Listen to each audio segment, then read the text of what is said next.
پاکستان کے ایک متوسط گھرانے میں ایک لڑکا پیدا ہوا جس کا نام تھا عمران خان۔ وہ ایک عام سا بچہ تھا مگر اس کے خواب بڑے تھے۔ شروع ہی سے اسے کرکٹ سے بے حد لگاؤ تھا۔ وہ گھنٹوں گلیوں اور میدانوں میں گیند اور بلا لیے کھیلتا رہتا۔ اکثر لوگ ہنسی اڑاتے اور کہتے، یہ کھیل کھیلنے سے کیا ملے گا؟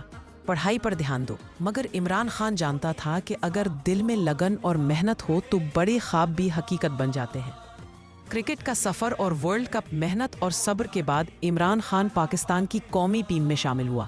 ابتدا میں کئی بار ناکامی ملی، کئی میچ ہارے، کئی بار لوگ تنقید کرتے، مگر اس نے ہمت نہیں ہاری۔ وہ دن رات پریکٹس کرتا، اپنی ٹیم کے ساتھ جڑا رہتا اور سب کو حوصلہ دیتا۔ پھر وہ دن آیا جس کا انتظار پوری قوم کر رہی تھی، 1992 کا ورلڈ کپ، جب عمران خان کپتان تھا۔ ٹیم میں کئی نوجوان اور ناتجربہ کار کھلاڑی تھے، لیکن عمران خان نے سب کو ایک ہی بات کہی، ہم جیت سکتے ہیں اگر ہم ہمت نہ ہاریں۔ اور پھر دنیا نے دیکھا، پاکستان نے پہلا اور واحد کرکٹ ورلڈ کپ جیتا۔ یہ جیت صرف کھیل کی جیت نہیں تھی، بلکہ ایک پیغام تھا کہ محنت اور اتحاد سے ہر مشکل جیتی جا سکتی ہے۔ دوسروں کے لیے خدمت۔ شوکت خانم ہسپتال۔